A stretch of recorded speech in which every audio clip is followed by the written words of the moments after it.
Coming up on Bridge City News, Prime Minister Justin Trudeau's meeting with premiers to see how the game plan is evolving in the fight against the novel coronavirus. Lethbridge County and the town of Coaldale are offering relief for those who have lost their jobs due to the coronavirus. We have the details. And our legislative reporter Tyler Dawson has an update as to how recent bills passed by the Kenney government will help get more Albertans working again. Your nation, your province,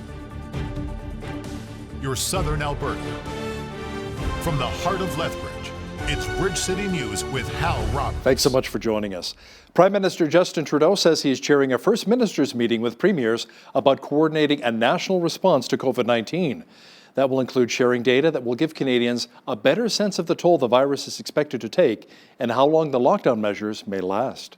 I think, first of all, we can highlight that there has been tremendous transparency on the raw data, on the numbers of cases, on where they are, and we're, of course, adding to and collaborating closely with the provinces on making sure that those numbers get out there.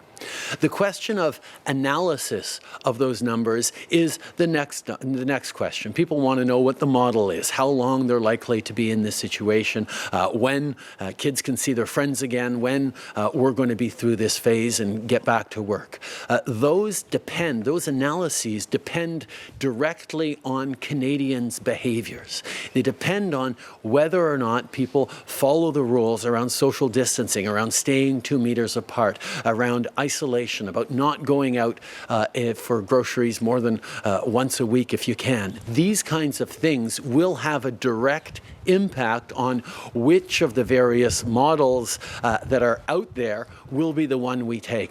The government of Alberta announced that there were 96 new cases of the coronavirus today. This brings the total number of confirmed cases in our province to 968. There were also 2 new cases in the South Zone, one in Lethbridge and one in Medicine Hat, bringing the total in our region to 14. Alberta's Chief Medical Officer of Health, Dr. Dina Henshaw, says 108 of the new cases were the result of community transmission. We conducted more than 4,000 tests in the last 24 hours as our lab continues to work at maximum capacity. Of these tests, approximately 98% came back negative, similar to previous days. Sadly, I must report 2 additional deaths related to COVID-19. One was a male in his 90s at the Mackenzie Town Continuing Care Centre in Calgary. Another, a male in his 80s in the North Zone. My sympathies go out to the family and friends of these individuals. We now have 74 confirmed cases of COVID-19 in continuing care facilities, and I expect that more will be confirmed in the coming days. The way we go about our lives has changed, and we must continue to adjust to the new normal. To help protect ourselves and to protect our friends, families, and neighbours. This virus has shown how much our individual actions, no matter how small, can impact the lives of others and the tragic consequences that can result. We are all in this together, and we all have a role to play in keeping each other safe. The province also announced today that parking fees for healthcare workers and the general public will be suspended during the COVID-19 pandemic. You will no longer have to pay for parking beginning tomorrow at all AHS facilities while this crisis continues. The government believes the change will help Albertans financially and reduce the risk of the coronavirus spreading from touchscreens and buttons at payment sites. The temporary measures will mean an estimated loss of parking revenue of $7.6 million per month. Alberta joins BC in announcing this decision. To help families who are struggling during these uncertain times, Lethbridge County announced that it will not charge penalties on utility accounts for the next 90 days. The county will also accept late payments for the same time period. As well, there will be no water shutoffs over the next 3 months. The county is encouraging customers to pay their water bills, but if they're unable to do so, they will have an additional 3 months to pay without penalties or late fees. The town of Coaldale is deferring payments on its utility payments and taxes for 3 months in response to the COVID-19 pandemic. The town's manager of economic development, Cameron Mills, says that the move is a practical response in a challenging time. we wanted to get ahead of things as quickly as possible to try to provide our residents and our businesses with some certainty. We decided to do things this way. We felt that it was administratively simpler for everyone involved to simply waive non-penalty fees rather than requiring our businesses or residents to get in touch with us to make alternative arrangements, which is a tack that some of the larger municipalities like Calgary have taken. Property taxes in Coaldale are due now on September 30th, and penalties for non-paid taxes will be cut in half after that date. Alberta Premier Jason Kenney has announced a rent freeze, which means that no renter will be thrown out of their homes for not paying rent or utilities before May 1st. Jared Hope from Tilt Property Group says that eviction freezes is a way for both tenants and landlords to work together and figure out a way to pay the rent together if tenants are struggling to find money or being able to pay on time. What they've come out and said is from April 1st to April 30th, there can't be any evictions, there can't be any late payments or any old evictions that were coming due in this time are all canceled. So it's not a rent payment freeze. It's just like it's like a way to force landlords and tenants to get together and come up with a payment plan or work on a payment structure for rent payment. You know, tenants need to understand, landlords need to understand that, one, the mortgages are still due, whether you defer it or not. And two, the rent is still due, whether you defer it or not. And what we're trying to do is just get through a tough situation, which is what this COVID-19 is. Hope is advising tenants and landlords to communicate with each other and to be honest about their situation during the COVID-19 pandemic. Despite unprecedented circumstances and protective measures, there are some aspects of life that simply cannot be postponed, isolated at home, or socially distanced. And one of those is the health of our animals. We rely on livestock for a safe supply of milk, eggs, and meat in our supermarkets, especially now that the supply chain is under distribution pressure and we need our pets for comfort even more than usual.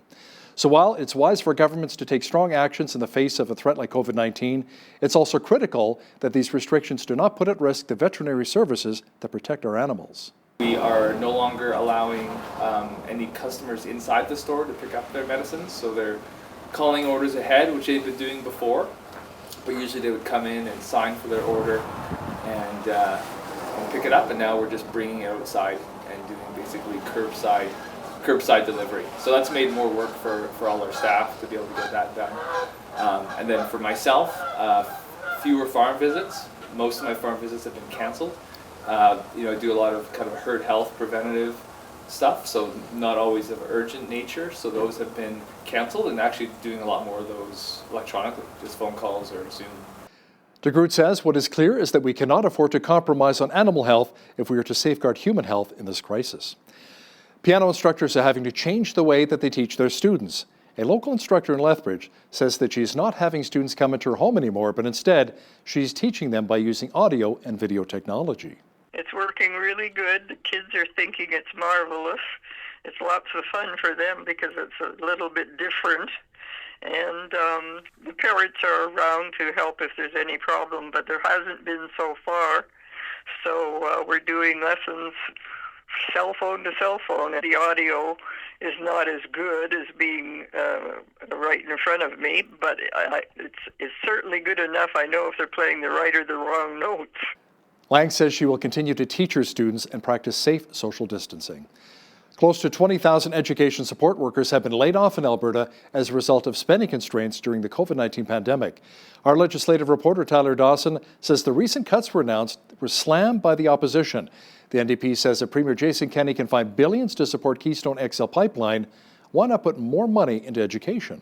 The education minister says that they will all be hired back once this is done, but that money that was going to pay them to work for the rest of the year needs to go elsewhere in these sort of trying times. Now, of course, taking in what we just talked about with Keystone XL, the opposition goes, well, you've got $1.5 billion for Keystone XL, you've got $6 billion in loan guarantees. So why don't you have the money for these support workers? Catch the full interview with Tyler Dawson discussing how cuts and new bills introduced at the legislature will impact the lives of Albertans. That's coming up after Business News. The Provincial Health Officer in British Columbia, Dr. Bonnie Henry, says her province still has a few more weeks to go in the fight against COVID-19. But even when restrictions on the movement of people are lifted, she says it will have to be done in a way that prevents the spread of the virus. It's hard to know how things are going to go. Right now, we seem to be holding our own. But without a doubt, we will get through this. We will get through this no matter what happens. But we do have a few more weeks to go. Our goal is to have these restrictions that we've put in place and the orders that we've put in place for as short a time as possible. But we also need to be mindful that we need to increase our activities in society in a way that is not going to tip us over an edge or increase the number of people who are becoming infected with this disease. BC Premier John Horgan says people who have lost wages or their jobs will be able to get a 3-month credit on their power bills, while small business owners will also be able to apply for a 3-month payment holiday on their bills.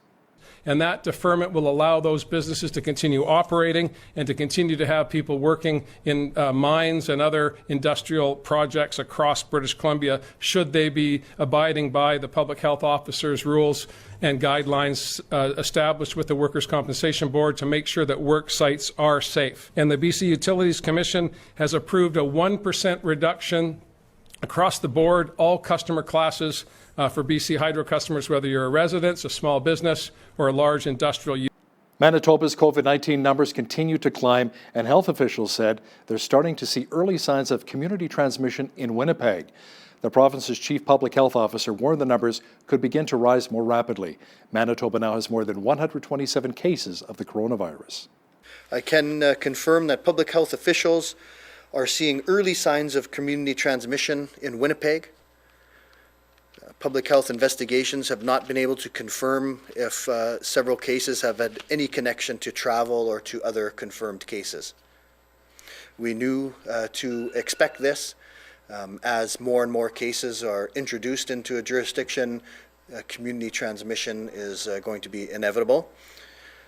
This is the point in time where we would begin to initiate our social distancing strategies, but we have been ahead of this and have had many of these strategies in place at present, and we're going to continue to enhance those strategies over time. Rusin also said that so far in Manitoba, 4 people have recovered from the virus. A.J. Roberts is a virologist and molecular biologist with reasons to believe. Dr. Roberts says during this COVID-19 pandemic, it's important to trust in God, but at the same time, to follow the rules put in place to protect our families. I think Christians ought to be secure in their own destiny, if you will, and so they shouldn't fear the virus, and if they're practicing good personal hygiene and environmental hygiene, they should be bold enough to help others that need help, but to do that wisely.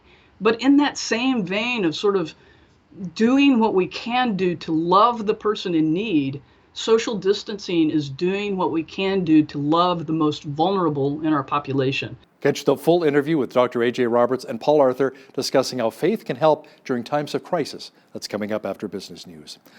While several automakers are now shifting their production lines to manufacture life-saving ventilators during the coronavirus pandemic, a fuel cell maker in California is pivoting to refurbish old ventilators. We've noticed that there was a pretty high demand for ventilators, and the state reached out to us and said, you know, one of the ways perhaps you guys can help us is that we've got a lot of ventilators that have been sitting around since about 2011.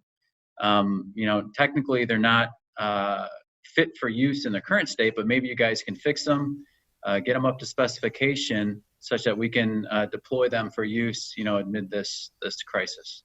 It's absolutely the right project for us to take on, but from an engineering standpoint, give me to the morning to figure out what we need to do, and I can tell you if we've got the technical capability to handle it. So that night I literally downloaded the service manual. It's a 345-page manual, very well written from Bayer.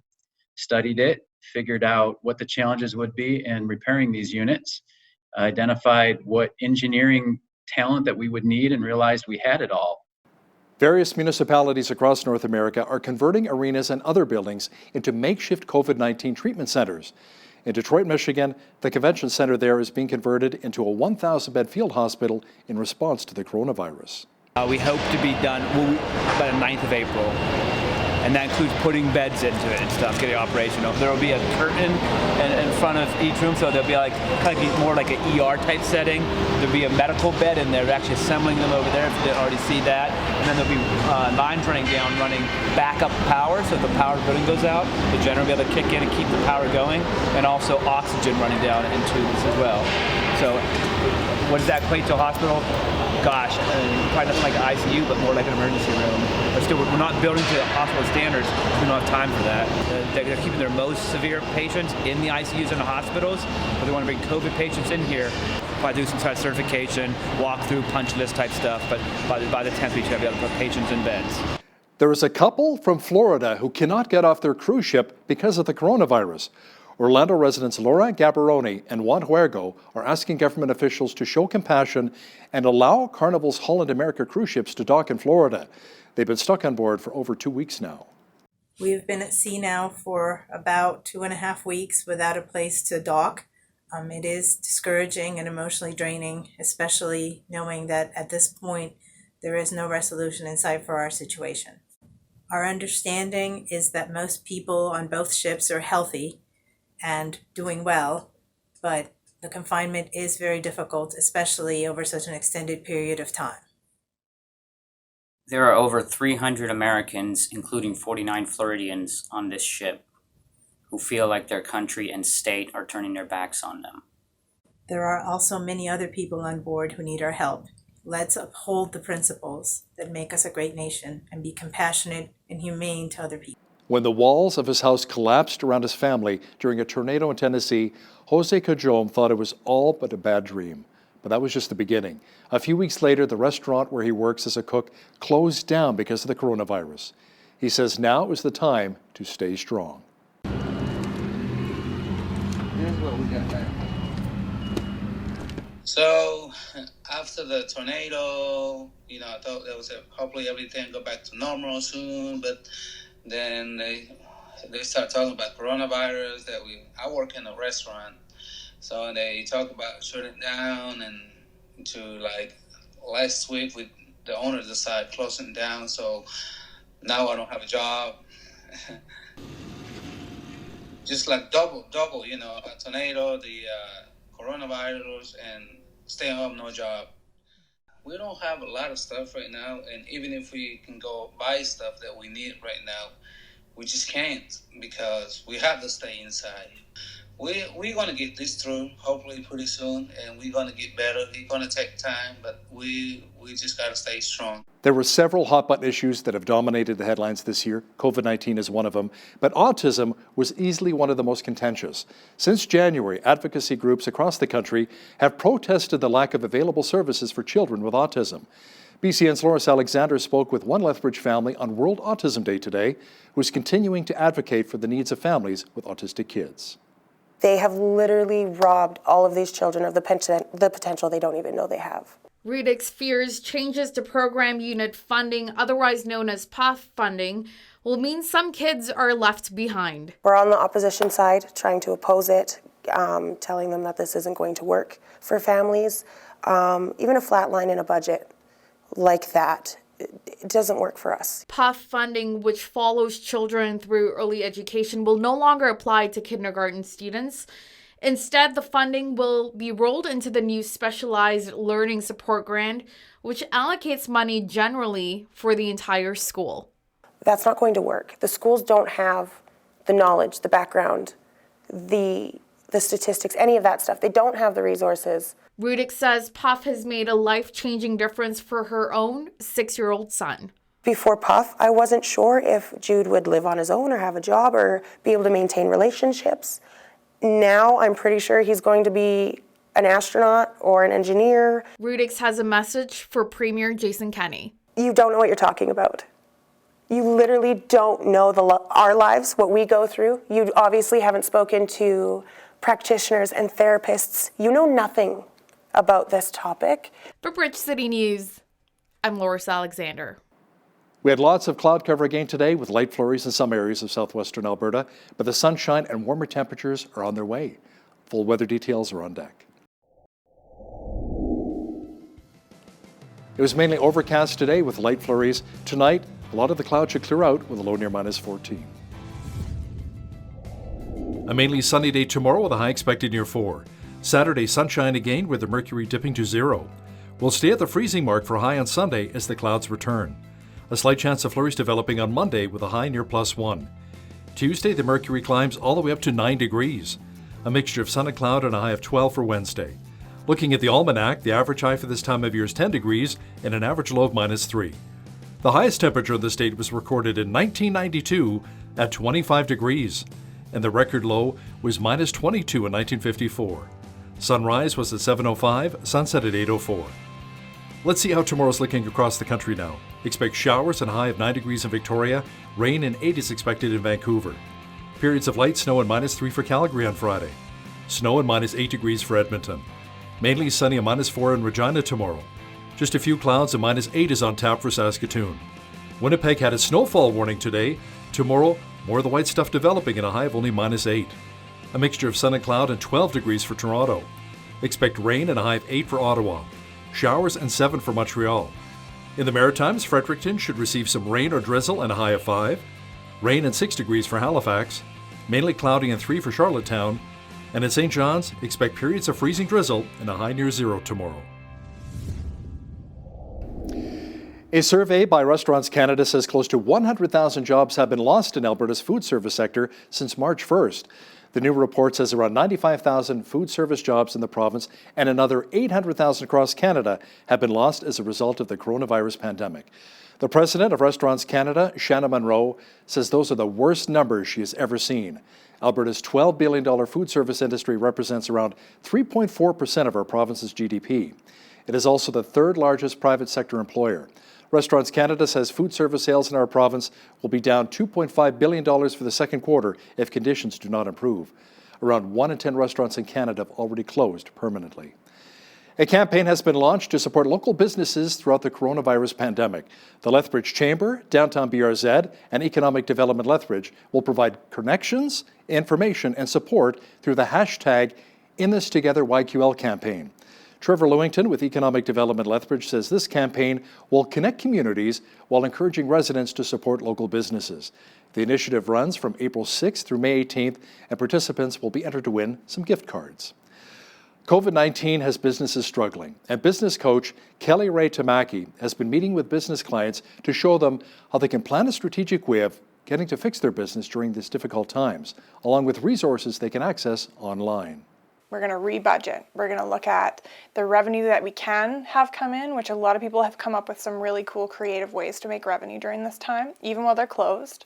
Rebudget your expenses, because a lot of your expenses are cut, especially if you're laying off staff, right? It's a huge expense. The government's paying them EI, so your expenses are down a lot. So just taking people through that process of rebudgeting, reforecasting, and showing them that it's not as bad as they think. We're also doing our Better Business Club online training sessions for free.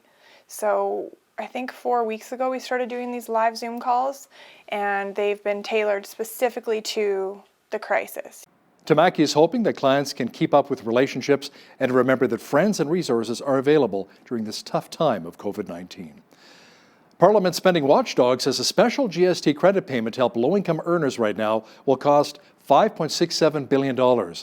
Budget Officer Yves Giroux says a special top-up to the Canada Child Tax Benefit next month will add an extra $1.9 billion. The cost of reducing by 25% the amount of seniors have to withdraw this year from RSPs is just over $506 million. That totals more than $8 billion out of an economic aid package and more than $250 billion. Now, here's a look at today's markets. The markets rebounded nicely today. The TSX was up 221 points on the day to 13,097. The Dow was up 469 points to 21,413. The S&P 500 was up 56 points to 2526, and the Nasdaq was up 126 points to 7487. Oil was up $4.44 on the day to $24.75 per barrel. Natural gas was down 4 cents to $1.55. Gold was up 69 cents to $16.1468 an ounce, and silver was down 2 cents to $14.47 an ounce. Wheat is at $240 per metric ton. Barley's also at $240. Canola's at $464, and corn is at $258 per metric ton. Live cattle were down $4.50 to $96.50. Feeder cattle were also down $6.75 to $116.28, and lean hogs were down $4.50 to $48.20. The Canadian dollar was even on the day at $70.73 US.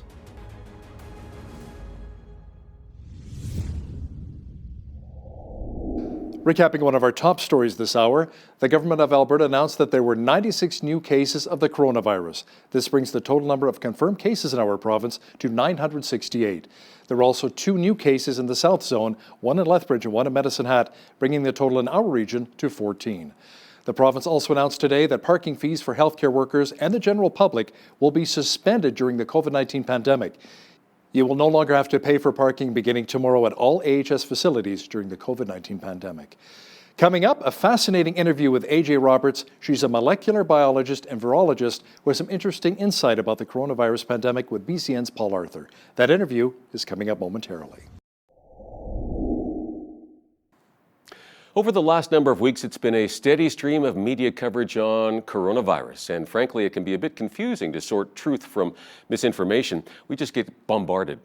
So we'll try to sort out some of that with someone who's trained in that field today. Our guest is virologist and molecular biologist Dr. Anjanette, or AJ Roberts, who is a research scholar with Reasons to Believe. You can check out their website at reasons.org.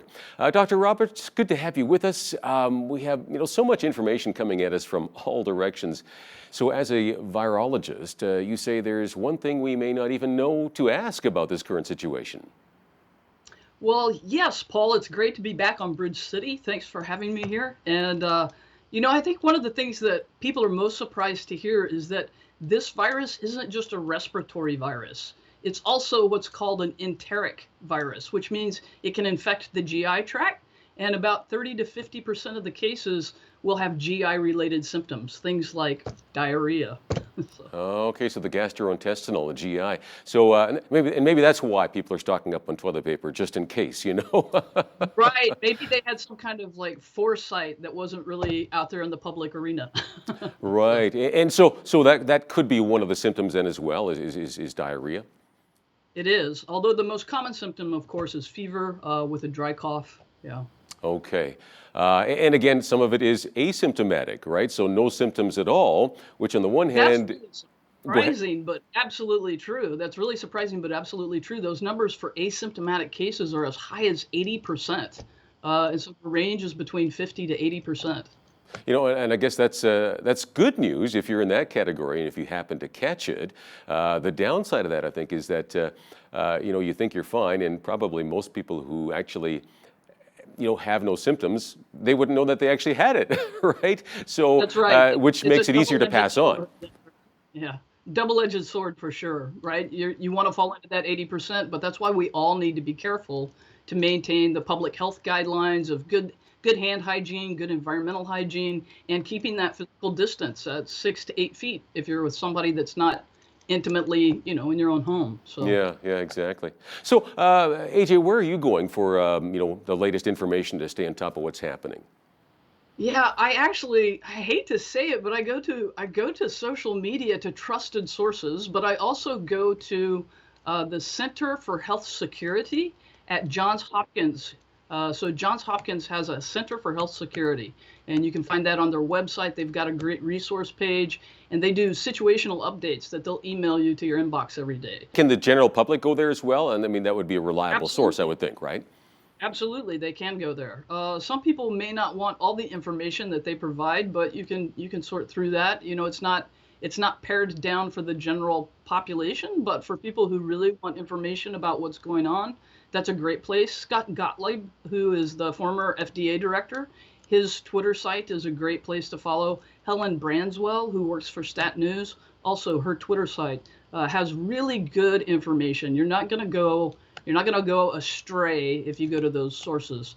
And then for actual travel guidance and answering your questions, cdc.gov for those in the US, who.int for an international World Health Organization information site. So that's where I would send people, and that's where I go myself. No, it's good to know that there's some sources we can go where we can actually trust the information. Now, you did a fair bit of research on SARS back when that was happening, and can you explain what the difference is between this virus and COVID-19, like SARS compared to COVID-19? Yeah, actually, those two viruses are very similar. They're very similar biologically, but they're also dissimilar enough to be very important to us. SARS in 2003 had a much higher case fatality rate than most countries are experiencing with COVID-19. But biologically, the viruses are about 80% similar to one another, and that's why this one's also called SARS-2. Or SARS coronavirus 2, because it's so close biologically to the original SARS. Okay, that one was worse. Now this one, here in Canada, the mortality rate is about just over 1%. And yet in other countries, it seems like Italy, for example, I think they may have a higher mortality rate. Is there a reason for that? I think all of us have the potential to have a rate as high as Italy.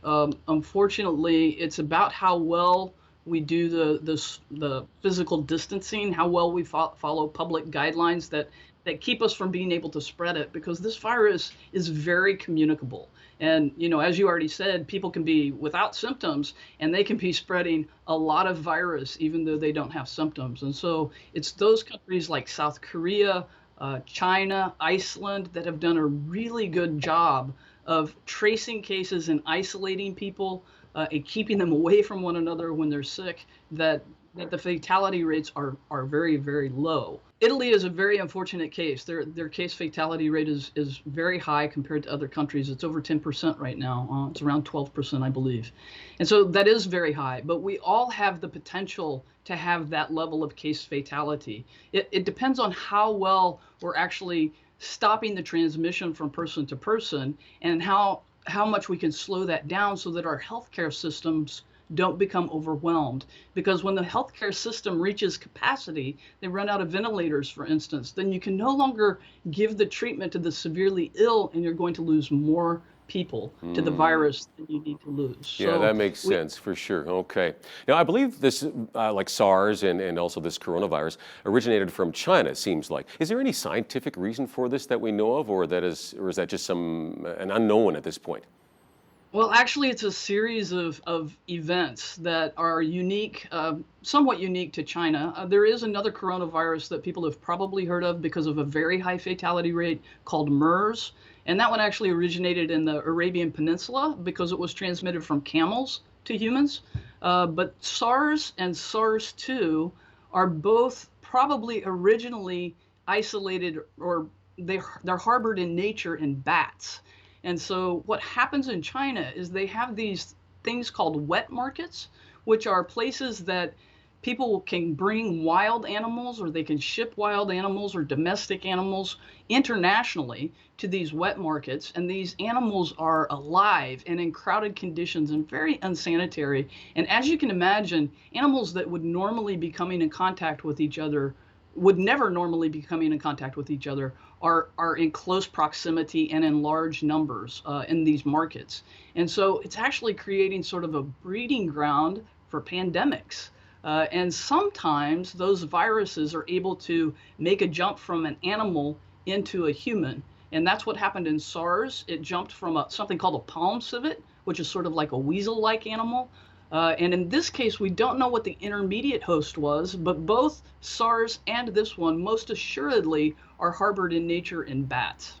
Wow. So that's something we need to look at then to prevent this down the road is, we need to maybe put some boundaries around those kinds of markets for sure. That makes sense. Yeah, so the Chinese government has done that both times in SARS and in this case SARS-2. They've shut those markets down, but the problem is that they really need to keep those markets shut down. They open them up again, which is, it needs to be a permanent thing, for sure. Hopefully we learn from this, real quick. Is there a difference, there must be some sort of difference, right, between the flu and the coronavirus in nature, right? Yes, there's actually several differences. One I've already pointed to, that this can be a gastrointestinal virus as well as a respiratory virus. But biologically, the SARS virus is about twice the size of the influenza virus, and their genomes are structured differently. SARS has one big, long piece of RNA, and influenza has 8 smaller pieces of RNA. And so, yeah, I could talk about the biology for a very long time, but one of the most important differences is their stability outside a human host or outside an animal host, so that how long they can persist in the environment. And one of the other major differences that's important is how they can be spread. And so both of them are respiratory, both could probably be airborne, and both of them can be transmitted from surfaces. But because SARS and SARS-2 are much more stable outside a host cell, they can persist in the environment longer than influenza can. And so that makes it a much hardier virus and more transmissible. Okay, good to know. What is some of the most common bad advice that you're hearing about? Wow, there is some really bad advice out there. Some of it is probably related to drinking hot fluids or gargling with warm salt water or things to that effect. I think the rationale behind that advice is SARS is susceptible to high temperatures and high humidity. And so if it's a hot liquid, it should inactivate the virus. It's true that hot water helps if you're washing your hands with soap, because that combination of the soap and the hot water does a better job of inactivating the virus. But if you're relying on just heat and humidity to inactivate the virus, you're talking about temperatures that need to be around 100 degrees Fahrenheit and a humidity that needs to be over 95%, which is really high.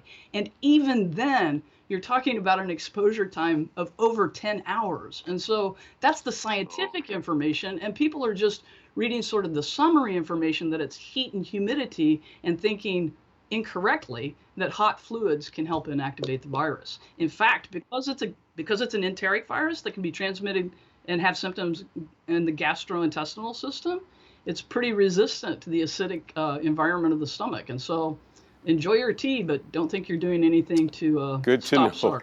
Good to know. Because my inbox keeps getting these emails, and I'm going, are people really going to do this? And some people I think are. And boy, it's best to get the science on this, I think.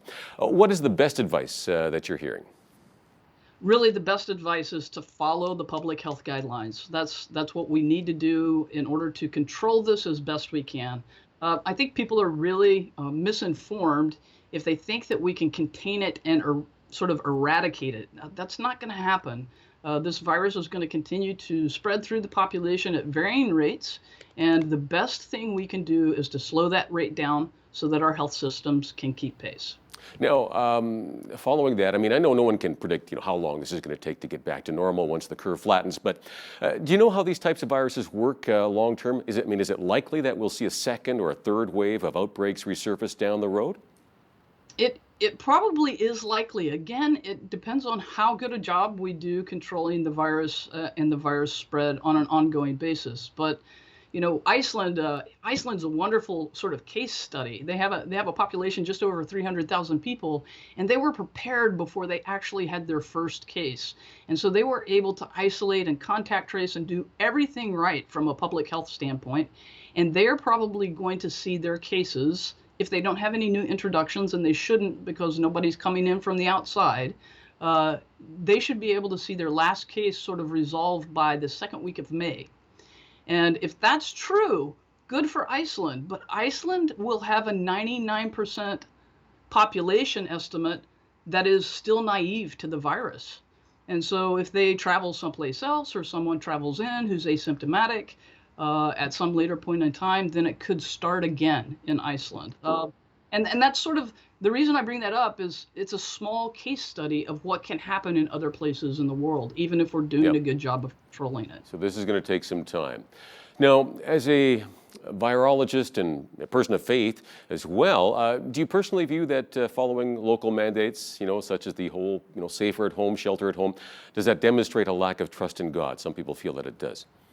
Oh, I absolutely don't believe that at all. I absolutely believe that one of the ways that we exemplify love for one another and Christ-like love, even the kind of love that Christ exemplified and encourages us to follow, which is self-sacrificial love, that these are the kinds of ways that we can love at our own expense, but really for the sake of others. And so I think Christians ought to be secure in their own destiny, if you will. And so they shouldn't fear the virus. And if they're practicing good personal hygiene and environmental hygiene, they should be bold enough to help others that need help, but to do that wisely.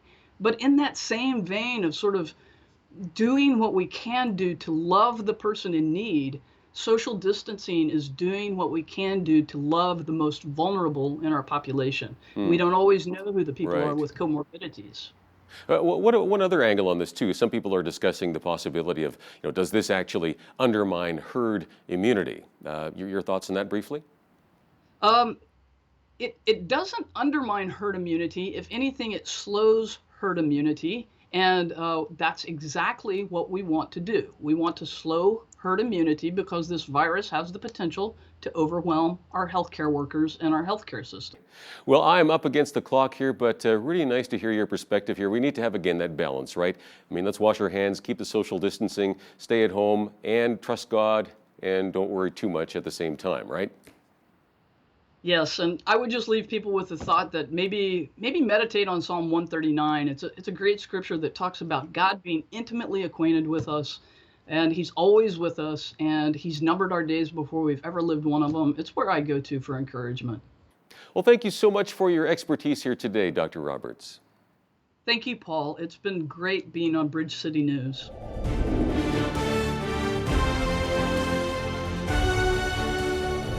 As you've heard on Bridge City News, the Keystone XL pipeline will be moving forward thanks in large part to a $1.5 billion investment and a $6 billion loan by the province.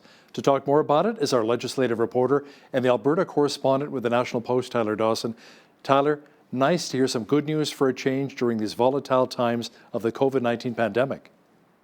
Isn't that the truth? It was sort of an odd thing on Tuesday. The government made the announcement really early in the morning. I think the press release landed in reporters' inboxes at about 6 in the morning. And there was a press conference in the afternoon to sort of explain some of the details of this. But the gist of it is that the government, the provincial government, is buying a $1.5 billion equity stake in the Keystone XL pipeline. That's the one that runs from Hardisty all the way down to Steel City, Nebraska. And on top of that, they're also putting up a $6 billion loan guarantee to TC Energy, which is building the project. The idea being that once the pandemic lifts, once things are starting to return to normal, the energy industry will be able to hit the ground running, start exporting oil, and get it down to Nebraska, where it can then go on to the refineries in the Gulf Coast for export. Now, there's some risks, however, as TC Energy's credit rating was downgraded. Yeah, so some analysts are sort of concerned that this might not get done. People who've watched this for a long time will remember that there's been just lawsuit after lawsuit after lawsuit in the courts in the states, all the way down the pipeline route. So there is still a risk it won't get built. And the other sort of unknown risk at the moment is what happens if Donald Trump loses the election in November. Many Canadians not huge fans of the U.S. president, but he has been in favor of Keystone XL in a way that Barack Obama was not. Now, Joe Biden, obviously the potential candidate to be the Democrats' candidate for president, he hasn't sort of said either way, but there is some concern, of course, that since he was Obama's vice president, he might also not be in favor of this. So the idea is to maybe get things going as soon as possible here. Now, close to 20,000 education support workers have been laid off, speaking of huge, as a result of spending constraints during the pandemic since schools are out. Now, the cuts were recently announced and slammed by the opposition, Tyler. Yeah, that's right. So this announcement happened on a Saturday. Government makes announcements on a Saturday, but I think it got some hackles up. Reporters saying, "Oh, this was a bit sneaky to release this on a weekend. Why didn't you do it during the week when everyone was around?" But that's basically it. So this affects educational support workers, as you said. So we're talking janitors, assistants, bus drivers, things like that. So the education minister says that they will all be hired back once this is done, but that money that was going to pay them to work for the rest of the year needs to go elsewhere in these sort of trying times. Now, of course, taking in what we just talked about with Keystone XL, the opposition goes, well, you've got $1.5 billion for Keystone XL, you've got $6 billion in loan guarantees. So why don't you have the money for these support workers. So there's been, some hot words exchanged. It's been a rambunctious couple days in the legislature, actually, where legislators have been at work, actually. Now, there's some help for renters coming up in Alberta during this pandemic, thanks to a new bill which was passed. Tell me more about that. That's right. So the government has a sort of small suite of bills we can talk about, and one of them basically prevents evictions and rent hikes during the pandemic. So for people, April 1st would have been the day that rent was due. For those that were unable to pay, they can't be evicted for that. Now, there are still provisions that exist to allow evictions for people who are landlords who have criminal tenants, say, or something like that. But the idea being that in addition to having this public health crisis, in addition to having a growing employment crisis, the government also does not want there to be a housing crisis. Now, this does, at this point, affect only residential tenants. So the NDP is saying that, look, you're going to have to do something about commercial tenants at some point. Those details may be yet to come, but thus far, it has been residential. And the government announced this last week. And basically did it by a ministerial order, but said, look, we're going to go to the legislature. We're going to pass legislation. These changes that we are making in these bills should go to the people who represent Albertans for approval. Tyler, another bill is giving police and peace officers powers to enforce public health orders. Now, are we talking about those $1,000 fines, or could people potentially be arrested? Well, it's a good question. And at this point, it seems from what I've seen that they're not going to be, arresting people who are having a picnic in a public park, but they could be fined. So what this change does is, again, the minister last week sort of changed these things by regulation so that peace officers and police could enforce these public health rules. This is, again, just sort of bringing it to legislators to ask them whether or not they can be whether or not they approve of these changes. Obviously, there's civil liberties implications and things like that. So what it basically means when Jason Kenney was asked about it was this is going to be if you've got a large assembly in a park, if you have things like that where police or peace officers might need to go over and say, you guys, look, we're in the middle of a pandemic, for goodness sake, clear out. So it's just sort of codifying changes that were already being made and that are going to allow law enforcement to sort of directly enforce these things. Now, the fines, of course, can be larger for really egregious violations of public health orders. Maybe if I don't know, if there's a rally or something, or say a church congregation had a 1,200 person Easter service, those could merit harder and harsher fines. Or if a restaurant stayed open in a way it wasn't allowed, but it does create sort of this law enforcement structure to keep everyone safe. Now, another bill, Bill 12, is giving the Orphan Well Association the power to continue with well cleanup during the recession. Tyler, this will help keep some Albertans working.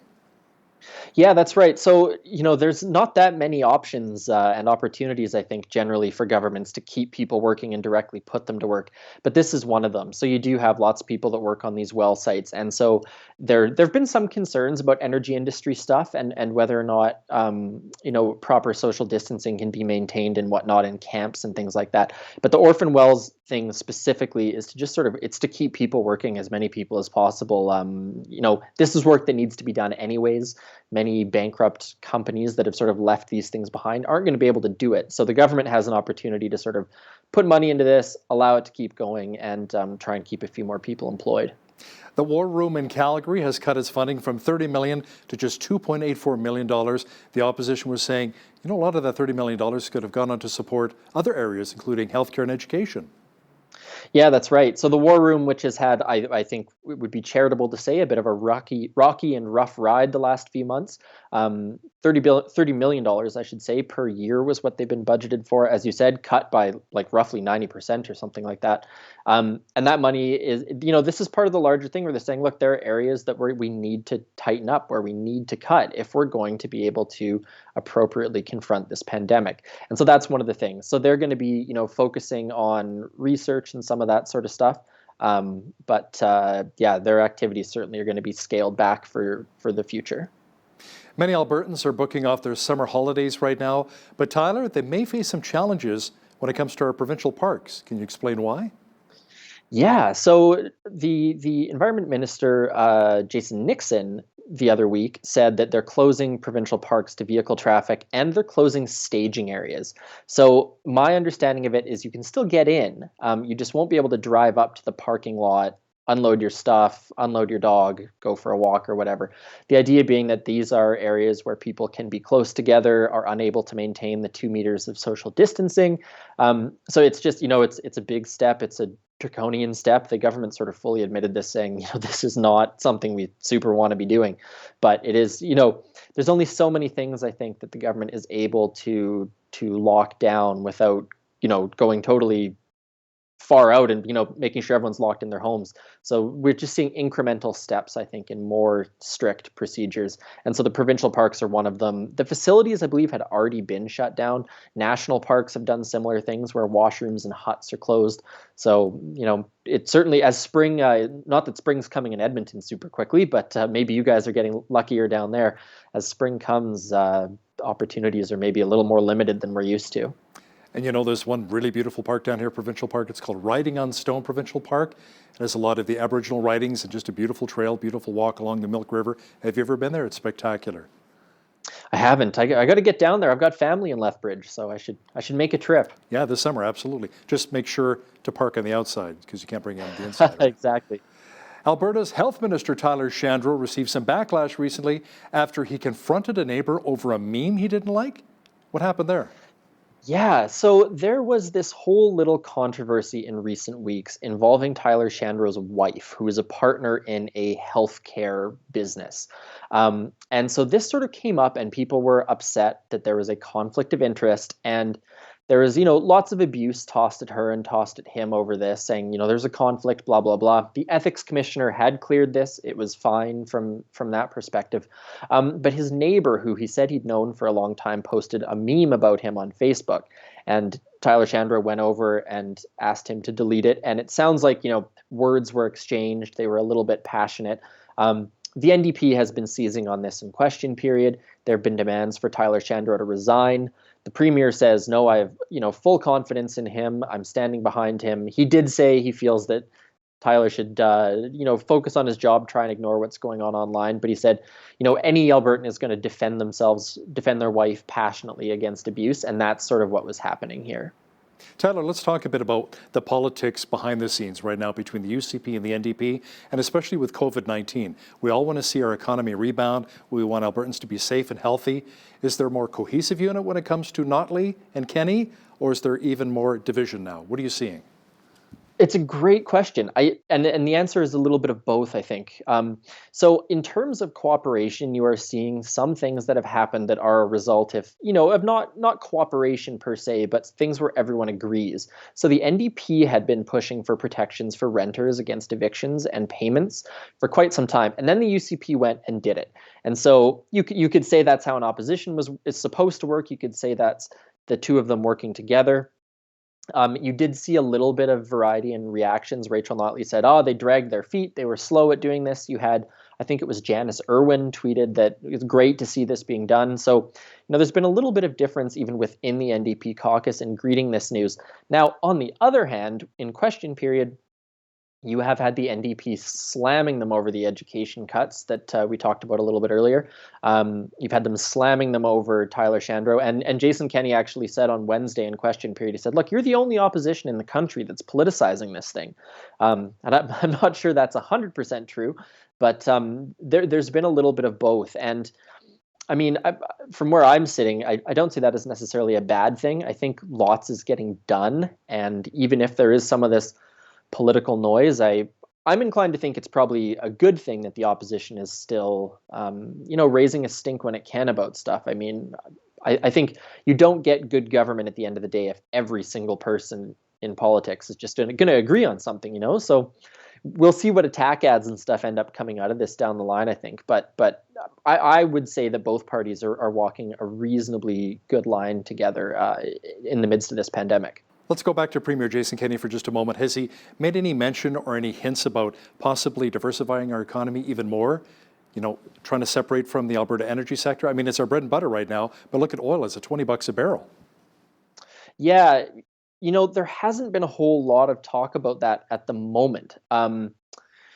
there was some stuff, if we sort of cast our minds back to the budget. Has there been anything new? Not really. I mean, my sense right now is very much that this government is focused on plugging the holes where it can and getting money out to help people where it can while people wait for the federal money to come in. And so it seems to me it's trying to keep things from getting too much worse and then hoping that it's going to rebound a little bit. And I mean, I think I'd be putting words in the Premier's mouth by saying this, but it does seem to me that the sense right now is that diversification is a little bit of a conversation for when things are maybe a little better than they are now. I guess it's true. We're really in survival mode right now, especially with the COVID-19 pandemic, exactly. right? Yeah, exactly. Alberta correspondent for the National Post and our legislative reporter, Tyler Dawson. Thanks a lot for your time, Tyler. Thanks, Hal. On behalf of all of us here at Bridge City News, I'm Hal Roberts. God bless, and thanks so much for watching.